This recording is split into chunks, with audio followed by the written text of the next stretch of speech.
Hi everyone, this is Alan Blake. We're just waiting for all of our attendees to link in and then we'll start the webinar.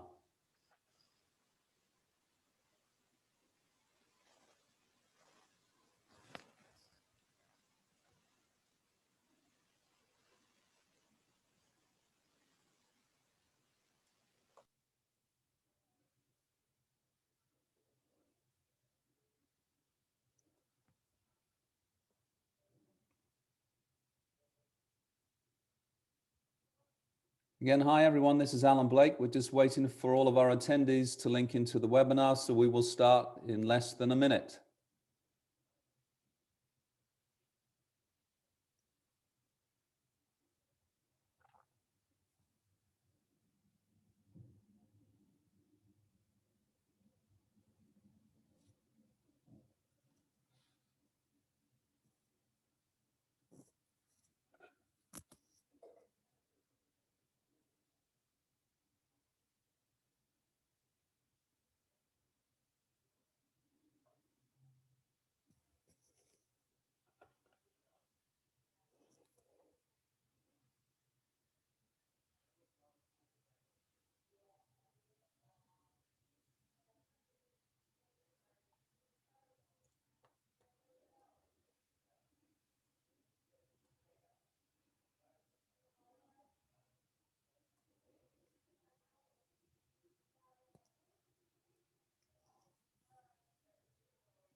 Well, welcome everyone to this PAC Next webinar hosted with Ameripen, all about financing, packaging, recycling and recovery in the USA. Has the time come? I'd like to introduce myself. My name is Alan Blake. I'm the PAC Next US Director, and I would like to welcome all of our PAC members and all of the Ameripen members who are joining us today. I recall we at PAC started a webinar series a year ago. So here's this kind of year on and we're still in COVID. So I hope that all of you are well and safe. I'm delighted that we're still able to stay connected with all of you. I'll just introduce a couple of upcoming events that are happening on the PAC calendar. So we have yet another webinar, The Three Faces of EPR, which is an update on recent developments in Ontario, Quebec, and Alberta. So you're getting the US perspective today, and it's great then that we can follow up and complement that with, closer to home, the Canadian perspective. And you can find this on the pac.ca/events. We also have our Packaging Essentials course. This is on May 18th to 20th. And as you know, this is a virtual course. It is very popular and has a great content in terms of looking at a perspective on packaging, food preservation, barcode methodology, smart packaging, print press, printing methods, and graphic design. So please, again, go to our PAC Ed part of the website and you can sign up for this course. And then finally, I'd like to highlight that, yes, we're still in COVID. We are still virtual, but we are going to continue to absolutely run our PAC Summit. And this year, again, it's a virtual summit, but we have great content for you. This is our Disruptors PAC Summit 2021. We have events on June the 2nd and June the 9th. And again, you can sign up for this at the pac.ca/events. Now, this is a great opportunity to learn about EPR, potential EPR in the US and packaging. So please, we want your questions. So use the Q&A box at the bottom of your screen and we'll answer the questions following the presentation. And I will be moderating this, so please plug in any and all questions and we'll do our utmost to get all of those questions fed through to Dan.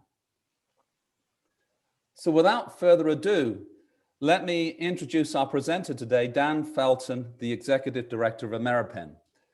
Dan has been a well-known leader in the government affairs and trade association arenas for nearly 20 years. He is particularly passionate about environmental, sustainability and packaging issues and has lobbied extensively in those areas at the state and federal levels.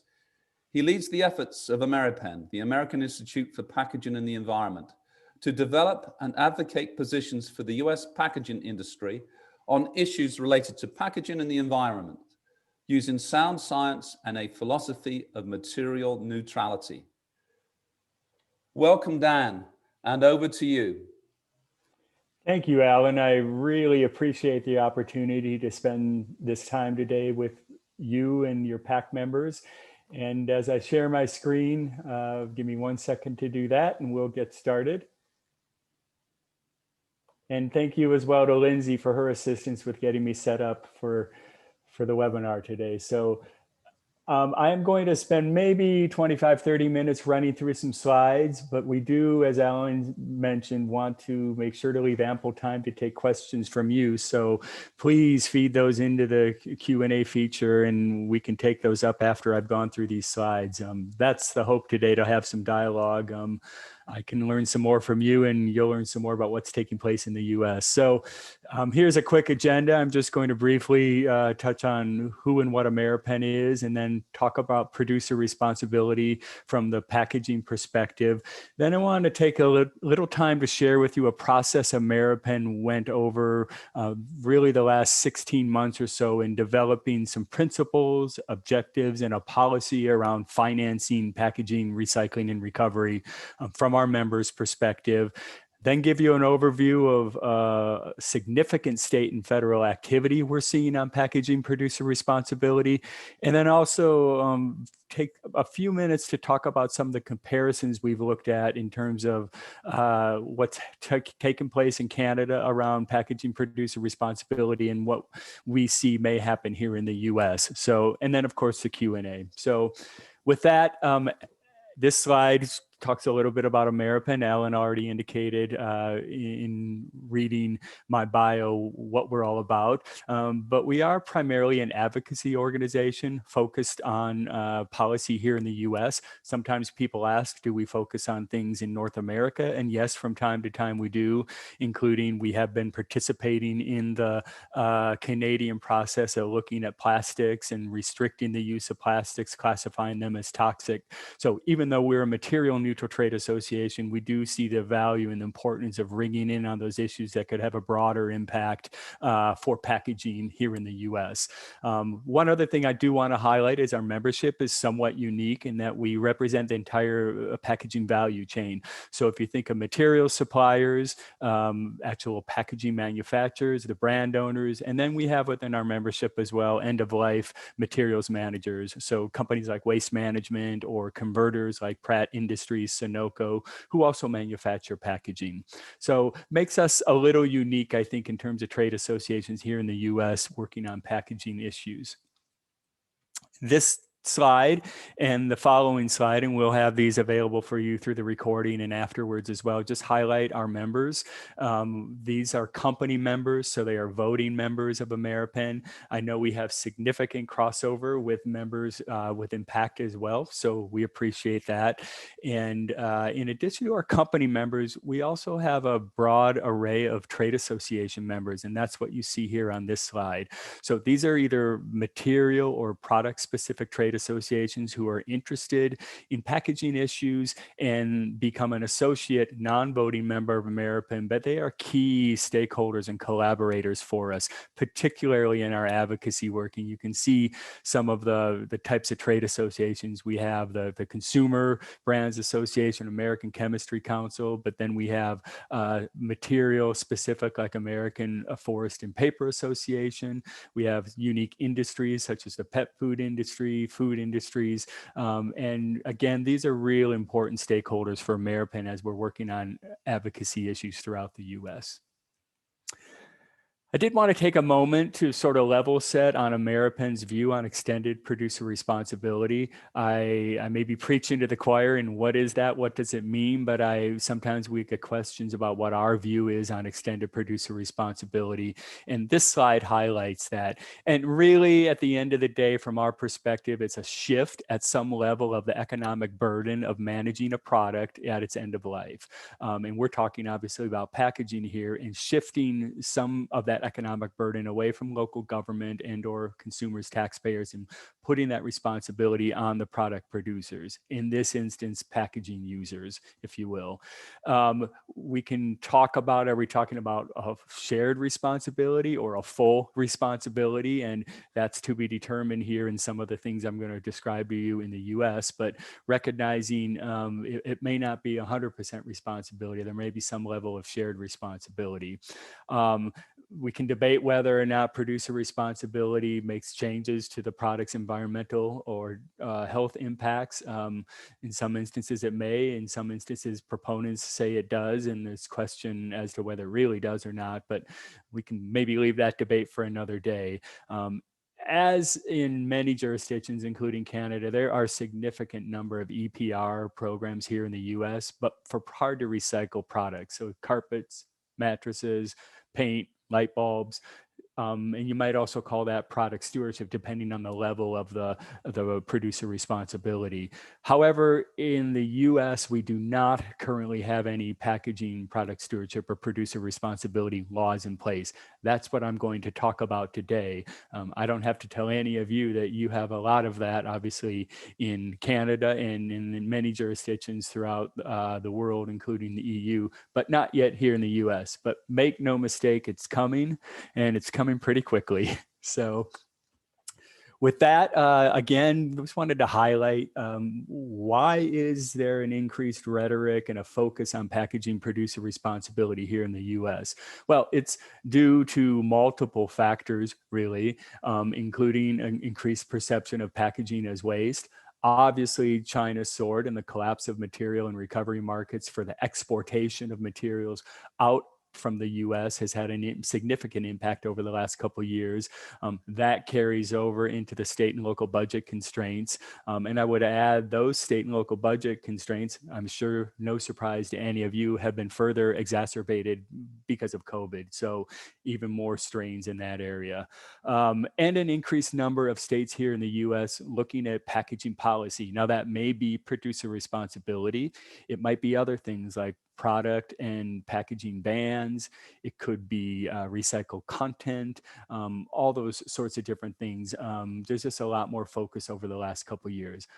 All that sort of coming together in late 2019, at the very end of the year, Ameripan organized a financial mechanisms task force. And this was a task force made up of Ameripan members that wanted to sit down together as a group across all our different member types and say, okay, if we have producer responsibility proposals here in the US and they're going to have significant traction, and with the likelihood that something's going to be enacted into law in the near future, what then might it look like for Ameripan and its members to potentially support some proposals in terms of funding from industry? This, if you're familiar at all with Ameripan, some would characterize that, and I think it's fair to do so, to say that's a significant shift for Ameripan. Some will say Ameripan was founded to oppose EPR proposals 10 years ago. I think that's somewhat accurate, not entirely accurate, but for Ameripan to begin to have a shift that I'm going to walk you through from opposing producer responsibility proposals to potentially supporting them, or at minimum not opposing them, has been a significant shift for Ameripan. And I'd like to walk you through a little bit of that process that, again, began in 2019, continued extensively throughout 2020, and of course, with even additional conversation around pressures from COVID. And then that work is continuing in 2021, this year, in great earnest. So with that, the first task, our financial mechanisms task force, was to identify some principles for financing. These may look familiar to some of you. We borrowed them, if you will, from the Carton Council, and don't need to spend a lot of time on this other than to say we really strongly felt that our principles for financing anything that moves forward for industry to put money on the table, if you will, it needs to be reliable. It needs to be efficient and effective, and it needs to be equitable and fair. So pretty simple. Again, not reinventing the wheel here, but this then informed the next process, which is then we went from our principles and said, let's talk about objectives and what might industry funding look like? What would we as a trade association here in the US and our members like it to support? And what would we potentially like industry funding to not support? And this is what you see in front of you, essentially 9 sort of categories, if you will. I'm not going to go over all of them, but and they're not necessarily prioritized here. They're numbered 1 to 9. But first and foremost, we wanted to make sure that any industry funding is directed towards initiatives that actually increase packaging recovery. Seems perhaps a no-brainer, but some of the proposals over the last couple of years that have come up here in the US and various states aren't necessarily focused on increasing packaging recovery. I could look to one state we were active in last year, for example, and was asking industry to pay for landfilling. That, from Ameripen's perspective, is a non-starter. If we're going to put money on the table to help with packaging and recycling issues, we actually wanted to increase that rather than just funding landfilling, as an example. I'll talk a little bit later about our vision for a producer responsibility organization, but we really understand it needs here in the US to be focused at the state level, similar to Canada at the provincial level, but we want optimistically to see if it can be managed or eventually turn into something at the national level. That will factor into a slide I have on some federal activity around producer responsibility, but we don't want to be hobbled at the state level if we get critical mass, and the assumption is we will over the next several years, that there's not an opportunity to do some streamlining at the national level or perhaps even at the regional level. We want our funding ideally to be tied to best practices for packaging recovery. So we have built that into some of the state work we've been doing, where we don't want to just fund what's happening today, and we want to encourage, as part of the process for packaging recovery, to sort of innovate and look to the future, and not just, one person has characterized it as sort of paying for gold-plated garbage trucks, right? We want it to actually be doing things that are around best practices, and if it's necessary under a needs assessment for a particular candidate for industry funding to have to show best practices or sort of lift up their best practices so that it's geared towards packaging recovery. Just a couple more I'll point out. We're not interested in competing or duplicating with successful initiatives and programs. And one of the best examples I can give of that is the Recycling Partnership. TRP is doing some fabulous stuff here at the state and local level in the US. We're not trying to come in and shake that up and get in their swim lane and do something they're already doing. We want to ideally have funding that goes to support that and come up with other initiatives and programs. Again, might seem sort of obvious, but we want to be really clear from Ameripen's perspective anyway, is we're not trying to come in and take control of all those things. Our vision is not to be focused on just plastics. Again, we're a material neutral trade association. So however that looks at the end of the day, we would envision a producer responsibility organization to be managing a program for all materials, all substrates. And lastly, I would say, I'm not intimately familiar with how things might work in Canada, but we have historically had issues in some states here in the US where industry funding, I won't go as far as to say taxes necessarily, but industry funding at some level. A good example of that here in the US is the bottle deposits. 10 states that have bottle deposits, is that somehow the funding that industry puts in doesn't get diverted by government to something other than what we and enabling statute envision that funding to be for. And that's very important to us to make sure that as much as possible, funds aren't getting redirected to something else somewhere else. So with that, again, now we've done our principles and objectives. And then what our task force did on this slide is really dug into, okay, now we're agreed on those components of the Ameripen vision. How might actual funding from industry work? How might that be collected? And this is an example of, in this slide, of several different funding mechanisms we looked at, if you will. And we kind of ran these through our principles and objectives, trying to understand from an industry funded perspective what might work, what might not work with our principles and objectives. I'm not going to go over all these because some of them you're going to see on the next slide are the ones we actually kind of walked away with and said, okay, these fit with what our vision is at this point.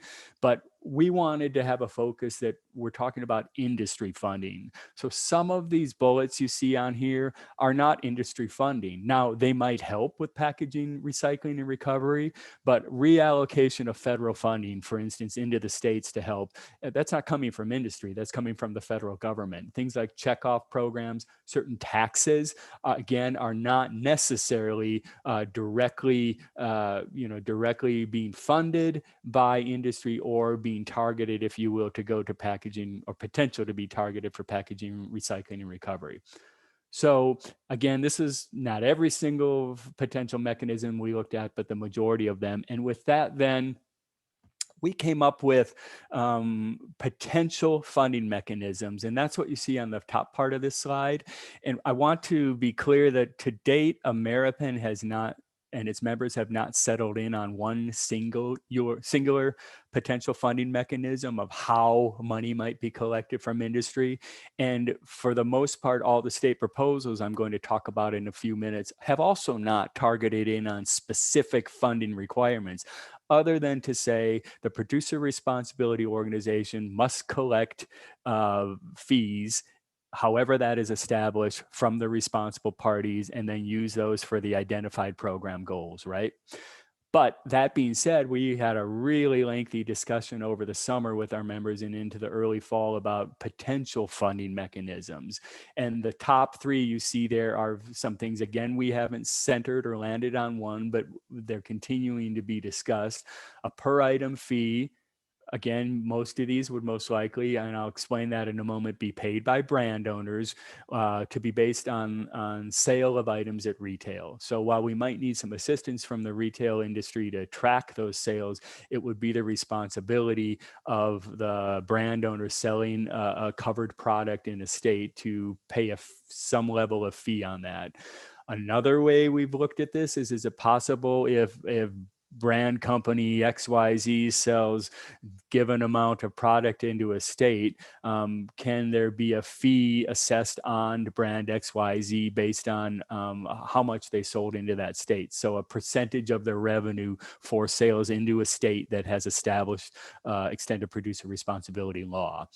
Finally, we also, of course, discussed packaging fee. And number three there is what we can call the more traditional extended producer responsibility fee, similar, I would imagine, to most of those types of fees in Canada, where it's material-based, on weight and substrate, and sort of traditional again.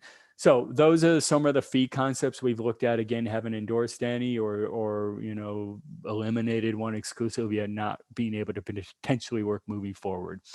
And I also wanted to mention here, I've alluded to the brand owner. We've had significant discussion about who is the responsible party.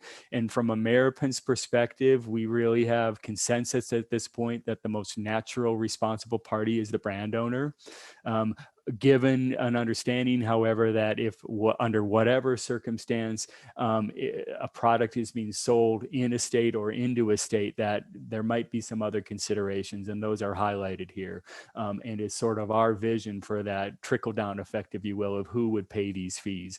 Of course, if somebody's licensing a trademark, that might create a different dynamic.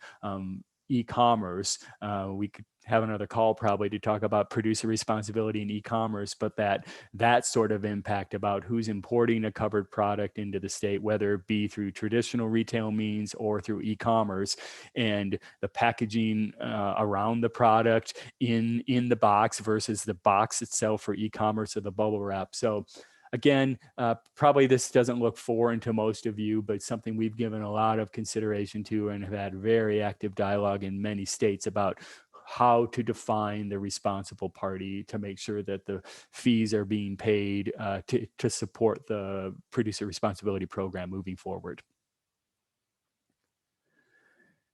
And then you might ask, well, what's Ameripan's vision on where the funds should go?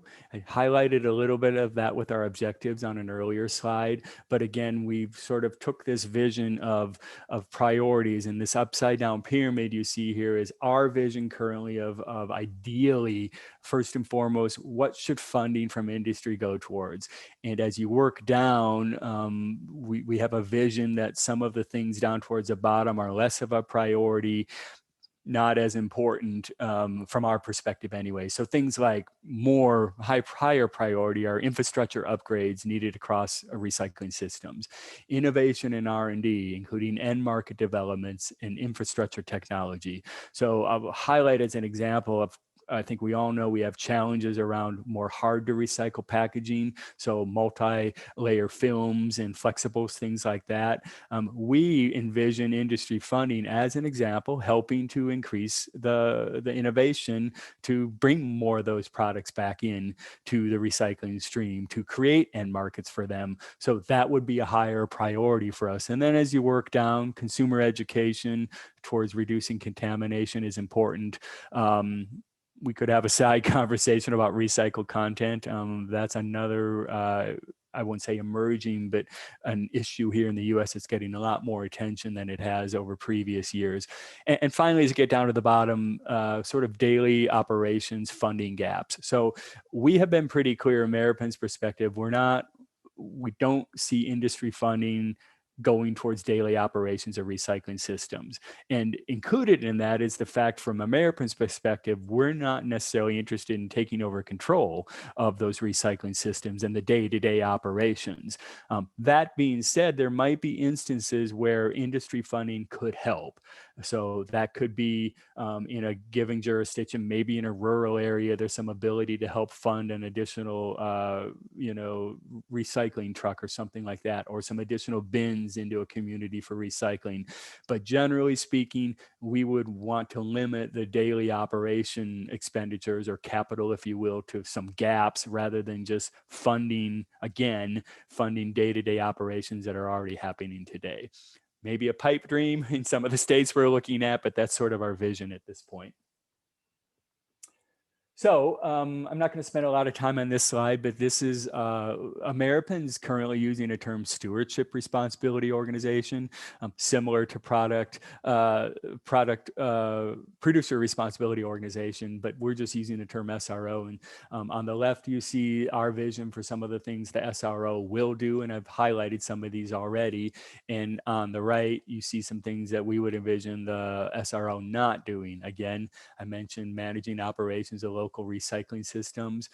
We're not, ideally, we don't want to be the sole source of income through our funding for local recycling systems. That goes back to some level of shared responsibility, whatever that might look like, either through statute or enabling regulations and the producer responsibility plan. And we're also looking at not restricting or excluding packaging materials from curbside programs. That goes towards our solid belief that we're not trying to have products banned. We want to, again, open up markets for things, innovation, R&D, to get more things back rather than having bans. Over on the left, the things we envision the SRO will have responsibility for, I've already covered off on most of those. And again, I touched down in the lower right-hand corner already about, ideally we'd like an SRO to operate at the national level, but that is a ways away if and when that ever happens. So today we're focused on the state level.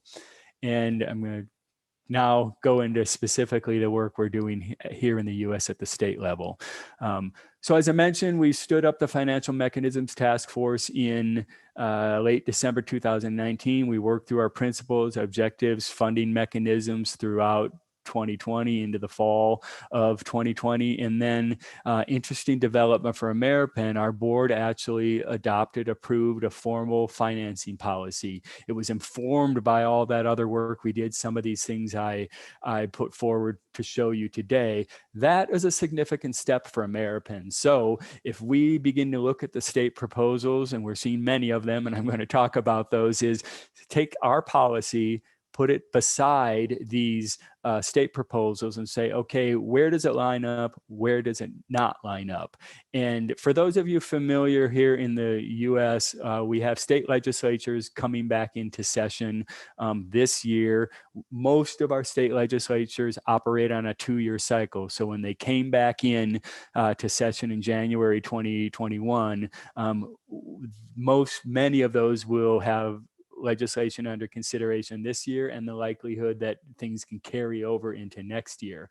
With that in mind, we wanted by late fall and into early winter be real clear on where we were going to be looking to advocate Ameripen's policy. And that's why we approved the policy. And then we started to look at some specific states late in the year, Maine being our primary one, where we had been working on a very active bill last year that paused because of the pandemic, but we knew that that bill was going to pick up for rediscussion this year. And we wanted to be prepared with an industry side-by-side proposal, if you will, to give legislators and administrators there something else to ponder that's more in line with our vision. I do want to be clear that to date, Ameripen hasn't developed a model bill per se. We get asked that question a lot, but we have developed our policy and we have developed some legislative outlines which mirror our policy. The main bill, which informed our discussions at the end of the year and into January, has not been introduced, but it may be introduced as early as this week, still formally introduced. We've seen outlines for it. But that bill that's pending introduction in Maine will mirror our policy. So I get asked questions, well, can we see the model bill from Ameripen? Again, we don't have a model bill, but when the Maine bill comes out in formal publication any day now, it mirrors our legislative outline, and again gives legislators there a comparison versus what's previously been introduced there. We're also using that outline in other states now. Again, not giving it over wholeheartedly, but depending on what's being proposed in the state and how lengthy or short those proposals are, giving feedback into states about our vision that aligns with our policy. You see in the middle of this slide here, sort of our hit list of states that are looking at producer responsibility legislation during 2021. I'm going to give you an update specifically on these states in a moment, but you see a whole host of states there, some expected based on previous discussions in other years, some not expected. Hawaii came sort of out of nowhere earlier this year with 3 EPR proposals that Hawaii had not had an active discussion on that, and I'll tell you where that landed in a moment. But then these other states that have been discussing it for a year, 2, maybe even longer, California, Maine, Massachusetts has had perennial session bills introduced on producer responsibility. But that's the snapshot of states today. We do anticipate in 2022, we will very likely see proposals in at least Colorado and Connecticut to add into those states. And there's others we know are in discussion, very early on discussion, states that have never looked at producer responsibility for packaging, but we know they're starting to. And if it's not stating the obvious, the minute a state or two goes, and I'm going to tell you about that in a moment, obviously other states are going to come online and be more focused and interested in this issue. So by 2022, we believe, I think this is consistent today still, is that we could have 2 to 5 states with producer laws on the books. And I would say by the end of 2022, and then the pending regulations to establish those programs being developed. So here is sort of a little bit more specifics on the hit list. I'm not going to go over all these states.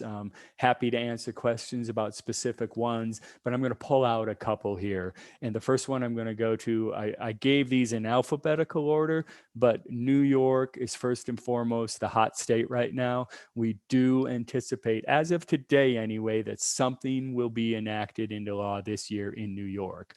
The process is ever evolving, very fluid in New York. For those of you, if anyone tracks legislation in New York, there's a budget process, which we thought the legislation was included in the budget process, has now been removed from the budget process. So that gives us a little bit more time because budgets get established by April every year. Now there's some discussion in New York about maybe something being tied to Earth Day. If I had to guess, I think it's going to slip a little bit beyond that, but I think it's very likely by June we could have something enacted in New York, and we're heavily engaged in the discussions and negotiations in New York. I would put Oregon right beneath there as the second priority state.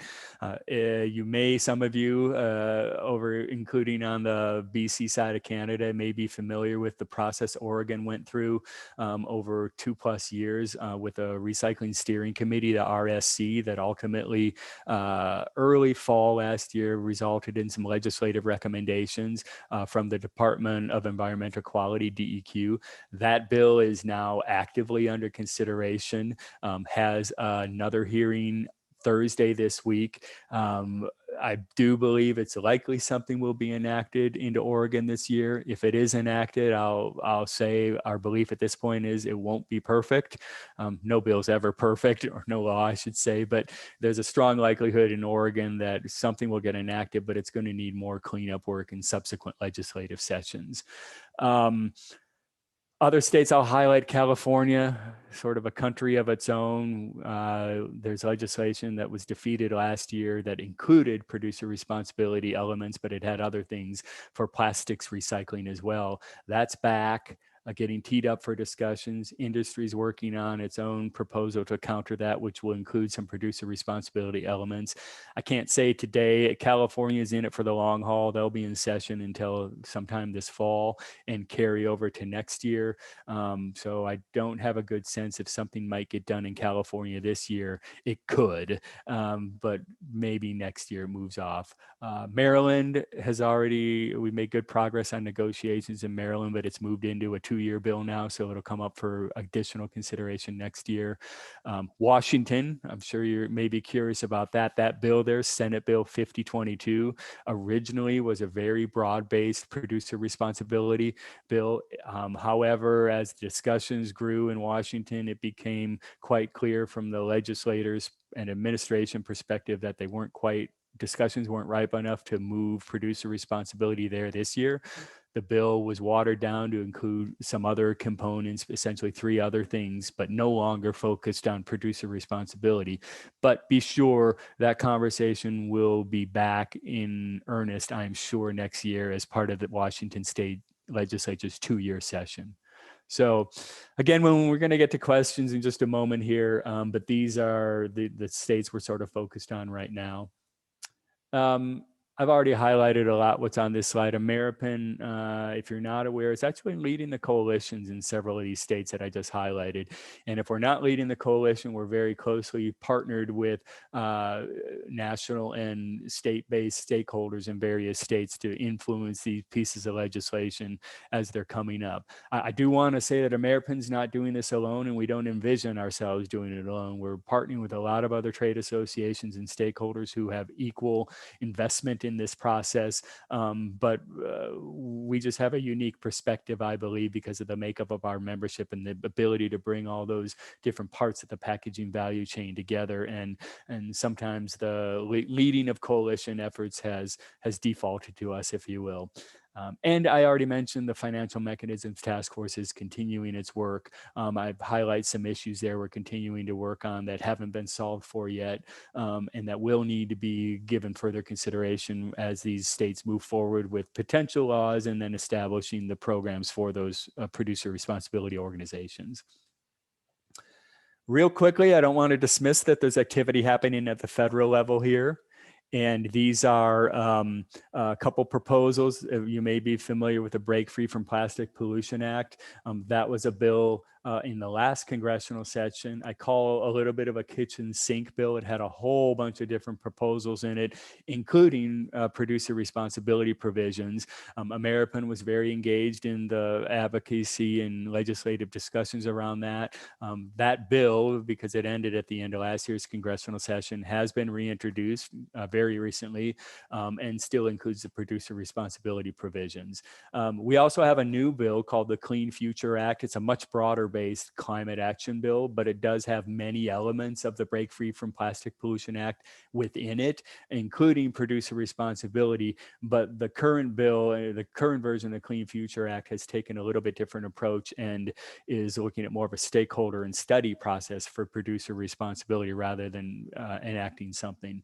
I think when we get to Q&A, we can have a little bit more discussion about where Ameripan and I feel things might land at the federal level. But again, as I suggested, we recognize that at some point it may happen and it may be critical to have some federal oversight and some level of a federal program. It's just not going to happen as quick as the things that are going to happen at the state level. But it is something we want to continue the discussion to have be a possibility in the future. finally, and Alan, I know I want to keep it moving so we get a time for question. I want to spend just a couple minutes on something we thought would be of interest to your members, and that's that we're very cognizant of all the packaging producer responsibility programs that exist in Canada. As to be expected, we get a lot of questions from legislators and administrators about what Canada is doing, how that might work here in the US, and I just put out a whole bunch of questions here, sort of, that I'm going to pull up another file here really quickly and just share with you, that we sort of wanted to take a look at the existing elements as we understand them for the Canadian programs, and look at Ameripen's vision and sort of stand those up to each other and determine what is happening in Canada that aligns with our vision, what might not be happening in Canada that is something we've added into our vision for producer responsibility here in the US. So with that, I'm just going to stop sharing this, really quickly bring up another file here. And we are going to share this with you afterwards, so it's not my intention to spend a lot of time on this, but I just wanted to, I'm going to assume you can see it here, but kind of show you what you did. And you can see in all the columns except for the rightmost one, different provisions that we're focused on within our context of our producer responsibility policy on our discussions here in the US in states. And then you can see off on all the left-hand side is all the different provinces. And if you go down, it's turned on its side, but discussion of things like where do each of these programs in the Ameripen Vision land on covered products, how the responsible party is designed, who's in charge or who operates the system. We could have a discussion, of course, as an example, in Ontario that everyone knows is going through changes, and who will have ultimately 100% responsibility in Ontario. And again, not to belabor this, but just show you, we looked at a whole bunch of different things. You might find this area in the middle interesting, is our best guess of what industry costs are for these proposals in each of the provinces, and to be determined here in the US. But of course, we need to be aware of what the potential revenue and expenses might be for any producer responsibility program that moves forward here in the US. There's two other things I'd like to highlight. If you see down here at the bottom, we have something called a needs assessment. And this is something we've gained traction with in the US. To the best of our knowledge, it's not something that exists in producer responsibility programs in Canada, but we're working it into potential enabling statute here in the US that before a program is established and determinations are made on who money might go towards, how funding is collected, the scope of various parameters of the PRO program, is that we want the producer responsibility organization, in collaboration with state and local governments, to conduct a needs assessment.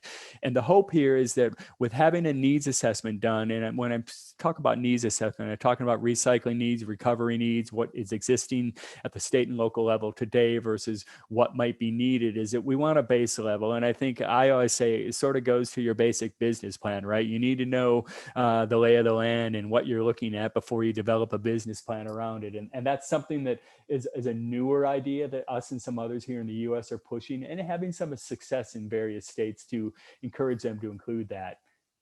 And then other thing I want to just mention too is ecomodulation. I know that's a hot topic for discussion, and Ameripen is already looking into that and having discussion about that. Most of the state proposals here have not gotten specific around ecomodulation, with the exception of Oregon. But we do recognize that there's value in that, and we would hope and expect that whether or not it be established in statute, that producer responsibility organizations would certainly consider ecomodulation in whatever form that might be, whether a disincentivized fee or incentivized fees. But again, I'm going to turn this off, Alan, and open it up for Q&A. I know I have thrown a lot out to all of you, and we are going to provide all this to you afterwards along with the recording. But let me stop there, Alan, and open it up for Q&A. Dan, thank you so much indeed. Let me just remind everyone, if you'd like to post your questions, go to the Q&A box and type away. And I'm pleased to say that we have several questions in here, and I think we'll get straight into them, Dan. Good. And so the first question, it's two parts. If you could briefly explain this element of not competing with other initiatives. So you commented upon the recycling partnership. So could you briefly say what they do? And then secondly, to this question then is, well, how would you envision working with someone like, a group like the new US Plastics Pact? Yeah, great twofold question there, Alan. And I'm probably not the best person to explain everything that the Recycling Partnership does. However, they are a group that's been established in the US here. They have many brand owners and others who provide funding into the Recycling Partnership, but they do a lot of programming at the state level and the local level to help bring funding in to states and localities to amplify recycling and recovery, if you will. Example I gave is that they may provide grant funding for new carts in a given jurisdiction, something like that. They do a whole lot of other things and a lot of great research. And again, we're not trying to tread on some of the things those groups are doing. And another example I would use is Closed Loop. If you're familiar with Closed Loop, they're doing some great work here in the US around circular economy. It's another example where we don't anticipate sort of treading in or getting into their swim lane, if you will, but complementing anything they might do. Specific to how we might work with organizations such as the US Plastics Pact, it's a great question. And I will say at the outset that Ameripan had a very focused and somewhat long discussion about whether we ourselves would join the US Plastics Pact, recognizing several of our members had signed on as original activators. We ultimately decided not to. And the primary reason is that we are a material neutral trade association. And because of that, we sometimes just need to be cognizant of avoiding a public facing, if you will, of us being super focused on just plastics.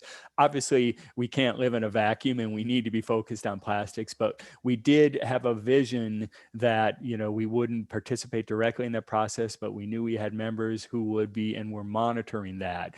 The reality with the US Plastics Pact, Alan, and some of the other things that are moving forward here in the US is that they're not going to be done with their work in its entirety before some of these policies are enacted. So we recognize that there may be overlap in the spaces we're working on. There's overlap certainly at what's happening at the federal government too, with recycling goals and definitions for recycling and recyclable at the state level as well. But these policies are going to be implemented before some of that work is done. And so it will remain to be seen how that may influence some of these groups like the Plastics Pact, who also, from my understanding, is still somewhat exploring how much they're going to dip their toes, if you will, in the policy side of things, right? Right. Thanks, Dan. Look, we've got a lot of questions on fees, and I know that the jury is still out as to where packaging fees are going to end up here, but you are engaged, and you talked about several approaches that are being considered, including fee modulation. But we're getting questions like, do you even think that fees could be based on a life cycle analysis? And then as a corollary to all of this, and you touched on it with your look at the cost of EPR programs in Canada, have your members in any way or form come to grips with how small or large they think the total cost of an EPR program is going to be to producers? Yeah, great questions. So regarding the cost, yes, we have started to do, I would say, a little bit more than the back of a paper napkin analysis of what we think it might cost for a given state. And that's, I'll be honest, we've been drawing some of our data and numbers crunching, if you will, at a very high level from what we have seen in Canada. So yes, we're starting to have something a little bit more solidly on paper. I'm not able today, for instance, in New York, we believe we know what it may cost, ballpark, right? And that, again, it's partly determined by how the state proposals are set up. And I didn't really say this specifically, Alan, but these state proposals I highlighted are quite literally all over the map in terms of the scope on what they do or don't cover, how much operational control there would be by the producer responsibility organization, the size of the given state. If those states have a challenge here in the US is, I'll use an example of Vermont, which is the proposal in Vermont is not going to advance this year, but anyone familiar with Vermont may know that the vast majority of recycling in Vermont is subscription based.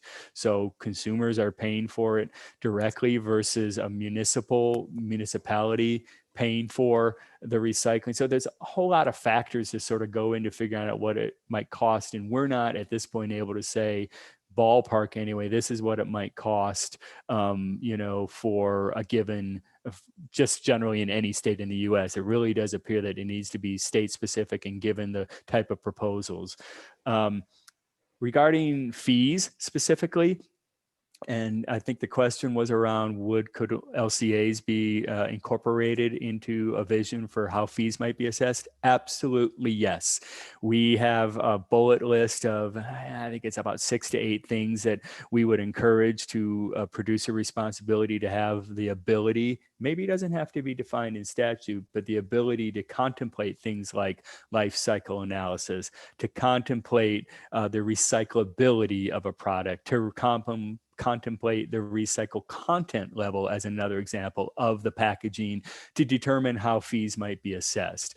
We even have had some discussion. I wouldn't say this is something Ameripan has endorsed, but we do recognize, and some of the states have an interest in assessing a different type of fee structure, or perhaps an additional fee, if you will, on more hard to recycle materials, and that fee could change over time as the ability to recycle those materials grow. So absolutely, looking at that, if you want to call it eco-modulation or eco-modulation plus, is where our financial mechanisms task force is diving into that even deeper, Alan. Thanks, Dan. That's a great answer. Here's an interesting one on chemical recycling processes as it relates to the definition of recycling under the recently introduced Break Free from Plastics Pollution Act. And the questioner wants to know, does Ameripan have a position on this in terms of challenging this exclusion, or where are you in thinking about this at this point in time? Oh, I love that question, Alan, because we are focused on that right now. And I will tell you that Ameripan does not have a formal position on advanced recycling or chemical recycling. We're actually having a discussion. I'm starting that next week with our executive committee to get a more focused discussion around this issue. I will say, though, that a couple things. Some of you may know there's a good number of states, maybe 9, 10 now, that have passed laws here in the US to enable advanced recycling. We've also had a couple states, Oregon and Maryland, put proposals forward to ban advanced recycling. Depending how advanced recycling is defined, and I'm not an expert on that, and as I said, we don't have a formal policy, but we do see the potential, Alan, for advanced recycling to be another tool within the toolkit to increase packaging recovery, again, depending on how it's defined. If Ameripan were to come out with a formal policy, I think I'm just going to say, I suspect our policy would not endorse advanced or chemical recycling to the extent, perhaps, that it would include plastic to fuel, for example. But more specifically, if advanced recycling can actually increase recycling of resins to go towards new packaging or potentially really some other product, right, on the resin use hierarchy, is that I think Ameripan, whether or not it comes out with a formal policy, would not want state statutes, whether separately or in conjunction with producer responsibility, hobble or limit the ability to have that, again, as another tool in the toolbox. Again, great answer. Thank you. And one clearly to watch. Okay, the next question here is an interesting one. Is it expected that EPR, as it passes in the US, will be focused at the brand level, or could it be levied at other levels of the value chain? Yeah, another great question. Again, at least primarily at the brand level. And I think it's important to note that our members, including our brand owners, have expressed support for that, and that's what helped us get to the point that we could put out a policy. Now, that being said, we have also had some discussions with our members about the possibility of additional funding sources. One I did not include on my slide today, but we've included it in some other presentations, is some level of a fee on packaging material suppliers and manufacturers. We kind of have a vision right now that it may be a voluntary fee, but perhaps it could get legislated, Alan, at some level. But in order to allow, if it made sense on a particular material substrate for material suppliers and manufacturers to perhaps put some money in the pot, if you will, if they saw the value, we don't want to dismiss that as another possibility. But we're kind of calling that a funding approach, sort of an add-on, if you will, or a bolt-on. It's not something we see most state proposals looking at. An example of that, and I'm just going to, I don't know that the asker was going specifically towards this, but this concept of a virgin resin tax.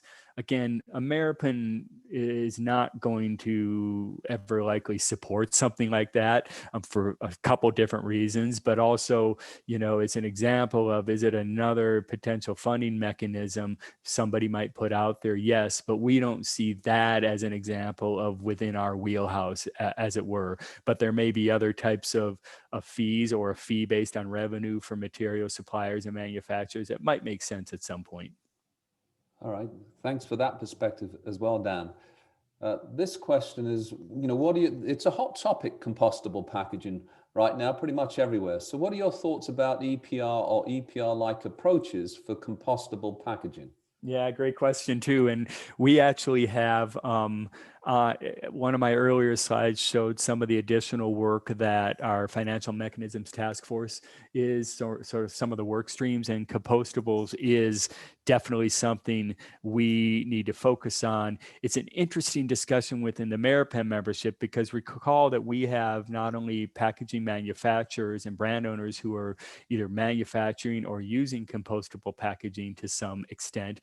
We also have recyclers within our membership who are the ones having to address that within their product streams, product meaning what they're recycling and moving through the waste streams. So it's a discussion that we are continuing to focus on. I do think there's a place for it, but we don't have a real good definition or vision how that might work. But I will say that some of the state proposals are also looking at it. And I would say it goes back to that fee discussion too, Alan, is it's within our bullet list of things we want to make sure that as we're looking at how fees are set up, is a package compostable or not, and how that might influence a fee on that type of product.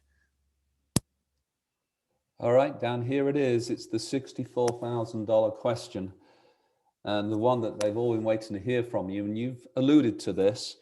But how huge do you see the challenge for Ameripen and your members to create an approach that's going to have some semblance of being standard and harmonized at a national level as it relates to how the programs are defined and deployed and how the fees are set? Yeah, it is the $64,000 question. And today, Alan, am going to remain optimistic that we can figure that out. But if only look north to Canada and see the complexities, and I don't think disparity is the right word, the differences in the programs in Canada and the experiences you all have had over decades in some instances for the programs in Canada versus what is happening here in the US. I think ideally, yeah, we'd like to get to some level of uniformity at a national level. It's just not going to happen anytime soon. And I should say that the proposals that I mentioned, at least that are kicking this around at the federal level, are not likely, at least my looking through the crystal ball today, are not likely to get significant discussion this year with other things Congress and the administration are focused on. So I think it may get additional consideration next year. But even you look at the Break Free from Plastics and Pollution Act that came up last year and the producer responsibility proposals in there. If you're not aware, the two sponsors of that particular bill took and pushed their legislation out. It was sometime later last year, out to a whole bunch of states. And then several of those states announced they wanted to move forward with those proposals. They did that probably 2 months ago this year. But that right there tells you, even members of Congress said, this ain't going anywhere anytime soon in Congress. So let's push it out to the states and let them try to push it out on our behalf. So, not a complete answer, Alan. Optimistically, we continue to have that as a vision for us, and we're discussing it more within our membership. But in the meantime, we're trying to manage as best as possible, having uniformity and from state to state for their proposals, in hopes then that at the right time, that uniformity we've been able to capture at the state level can hopefully carry forward to the federal level. Well, Dan Felton, Executive Director of AmeriPen, you have been a star. Thank you so much for giving your time and sharing with us today. Fantastic questions. We'll make sure that everyone gets a recording with a copy of the slides, and we'll make sure that all your contact details are available down if anyone would like to follow up with any other questions. Thanks to all of you for joining today, to our PAC members, AmeriPen members, and our guests. Stay safe, stay well, and we'll talk to you soon. Thanks, everyone. Thank you, Alan. Take care. Take care.